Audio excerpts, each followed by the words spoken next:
Hello students, class 11th mathematics लेते ही बच्चों को एक चीज बहुत परेशान करती है, वो है रेंज और डोमेन।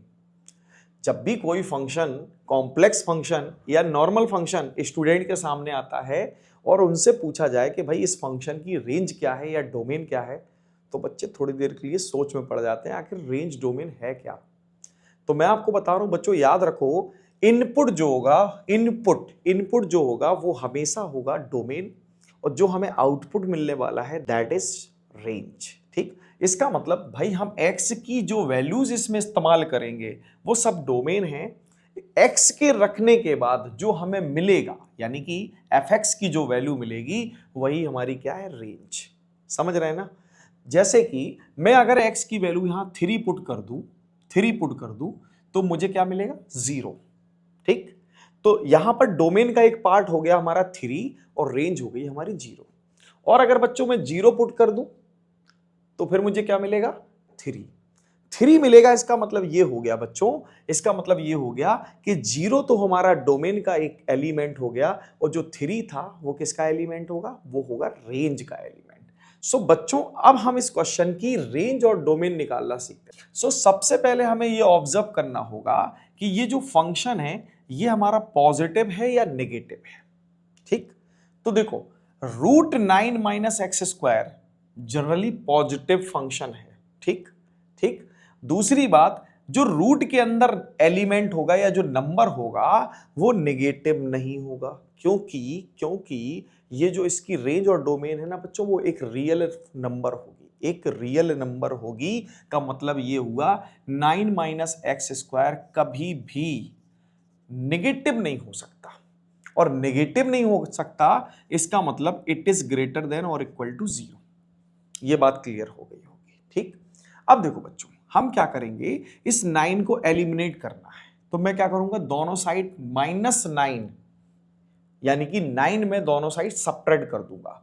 तो मैं क्या करूं, 9 - 9 - x² greater than equal to 0 - 9। ठीक, तो ये तो एलिमिनेट हो गया, यहां आया -x² greater than equal to -9। Clear? ये बात सभी को समझ में आ गई। अब यहां इनइक्वालिटी है और यहां पे है -1। ये -1 यहां जाएगा और डिवाइड करेगा, है ना? कुछ ऐसा ही लग रहा होगा आपको। और यहां कुछ भी ना हो, ऐसा कुछ भी नहीं होने वाला बच्चों। याद रखें, इनइक्वालिटी में अगर माइनस यानी कि नेगेटिव नंबर से मल्टीप्लाई या डिवाइड करेंगे तो इनइक्वालिटी का साइन रिवर्स करेगा। जैसे जैसे 2 इज लेस देन 4। ठीक, लेकिन जैसे ही मैं इसमें माइनस का मल्टीप्लाई करूंगा दोनों साइड, तो ये साइन रिवर्स हो जाएगा, -2 इज ग्रेटर देन -4। ये बात क्लियर हो गई होगी। ठीक, तो इसका मतलब बच्चों, इस माइनस को एलिमिनेट करने के लिए मुझे दोनों साइड -1 से मल्टीप्लाई करना होगा या -1 से डिवाइड करना होगा। जैसे ही मैं इसमें -1 का मल्टीप्लाई करूंगा ये प्लस हो जाएगा, और इसमें करूंगा ये भी प्लस हो जाएगा, बट ये जो साइन है ना ये रिवर्स हो जाएगा। क्लियर? क्लियर? अब देखो, x² लिखा है, मैं स्क्वायर क्या कर रहा हूं, एलिमिनेट कर रहा हूं, सो ये हो जाएगा बच्चों √9, बट यहां आएगा plus minus, so x less than equal to +-3। Clear? ये बात सभी को क्लियर हो गई होगी। अब देखो बच्चों, आगे का स्टेप क्या है। जब भी आपको x इक्वल कोई पॉजिटिव और नेगेटिव दो नंबर एक साथ दिखाई दें, आप हमेशा याद रखिएगा, जब भी आप पॉजिटिव नंबर लेंगे तो ये जो इनइक्वालिटी का साइन है वो एज इट इज रहेगा। लेकिन अगर आप नेगेटिव नंबर लेते हैं तो आपको इनइक्वालिटी का साइन फिर से रिवर्स करना होगा। क्लियर? इसका मतलब ये हुआ x जो है ना वो -3 और +3 के बीच में लाई कर रहा है। सो इसकी जो डोमेन है बस यही है। डोमेन क्या है बच्चों? डोमेन हो जाएगी x belongs to -3, this is the interval, close interval. ये बात समझ में आ गई होगी। यही इसकी डोमेन है, यही इसकी डोमेन है। So domain is what? Domain is equal to -3 to 3, close interval. Clear? ये बात समझ में आ गई, ये बात समझ में आ गई। अब आते हैं रेंज पर। रेंज बोले तो fx की वैल्यू क्या बच्चों मैं यहाँ पर जो fx है इसको y लिख सकता हूँ, एग्जैक्टली लिख सकता हूँ। तो मैं इसको लिख लेता हूँ y is equal to root 9 minus x square. Clear. अब देखो, क्या मैं इसको थोड़ा ऐसे भी लिख सकता हूँ, y square is equal to 9 minus x square, so x square is equal to 9 minus y square. ये भी क्लियर हो गया होगा।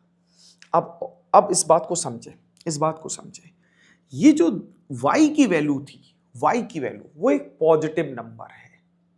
कैसी है? पॉजिटिव नंबर है, ठीक। तो इसका मतलब y कभी 0 से छोटा नहीं हो सकता, नॉट लेस देन 0, ठीक। तो क्या मैं ये लिख सकता हूं, y नेवर लेस देन और equal to 0, but it is equal to और ग्रेटर देन 0, ठीक। ये बात समझ में आ गई। y हमारा 0 से तो ग्रेटर है, ये कंफर्म हो गया। अब क्या करेंगे, देखो हमारे पास ये जो 9 माइनस वाई स्क्वायर दिख रहा है, इसके बारे में थोड़ा सोचते हैं। 9 माइनस वाई स्क्वायर, देखो ये एक्स स्क्वायर है और ये 9 माइनस वाई स्क्वायर है, यानी कि ये एक्स स्क्वायर की वैल्यू है और एक्स स्क्वायर कभी नेगेटिव होगा नहीं। इसका मतलब 9 माइनस वाई स्क्वायर भी नेगेटिव नहीं होगा, इट इज ग्रेटर देन और इक्वल टू 0। क्लियर। अब जैसे मैंने इसको सॉल्व किया था, क्या इसी फॉर्म में ये भी दिख रहा है? तो फाइनली जब मैं इसको सॉल्व करूंगा, minus y square greater than equal to minus 9 and y square less than equal to +9 and y less than equal to ±3, तो यहां से मुझे देखने को मिलेगा कि y जो है ना वो 3 से तो लेस है, बट -3 से ग्रेटर है। ये बात समझ में आ गई, ठीक। तो क्या भाई यहां पर इसका कोई भी इसकी वैल्यू नहीं है क्या इसका कोई मतलब नहीं है? अगर ये रेंज जो है y की वैल्यू -3 से +3 के बीच में है, तो फिर 0 का क्या मतलब? अब इस बात को समझते हैं, ठीक। देखो ध्यान से देखो, मैं एक नंबर लाइन ड्रॉ कर रहा हूं, ये हो गया -3, ये हो गया 0 और ये हो गया 3। अब मुझसे किसी ने कहा कि जो y की वैल्यू है ना वो 0 से तो बड़ी है, और किसी दूसरे पर्सन ने कहा जो y की वैल्यू है ना वो -3 से ग्रेटर है और 3 से लेस है, मतलब -3 से बड़ी है बट 3 से छोटी है। तो क्या भाई मेरा जो सेंस ऑफ ह्यूमर है वो इस नंबर की तरफ नहीं जाएगा कि मुझे ये बात तो कंफर्म है कि जो y की वैल्यू है वो 0 से तो ग्रेटर है, -3 से ग्रेटर है तो है, बट 0 से भी ग्रेटर है, इसका मतलब वैल्यू यहां से शुरू होगी, ठीक। और 3 से कैसी है? लेस है, तो यहां पर खत्म होगी। तो क्या मैं ये कह सकता हूं कि जो y की वैल्यू होगी वो लेस देन इक्वल टू 3 होगी but greater than equal to 0 होगी। सो यहां जो रेंज आने वाली है बच्चों, वो हो जाएगी 0 to 3। आई होप ये कॉन्सेप्ट आपको क्लियर हो गया होगा, और रेंज साथ ही साथ डोमेन, ये दोनों चीजें आपको क्लियर हो गई होंगी। सो बच्चों, अगर आपको ये मेथड क्लियर हुआ है तो वीडियो लाइक करें, चैनल को सब्सक्राइब करें, साथ ही साथ बेल आइकन को दबाना बिल्कुल ना भूलें। Thank you.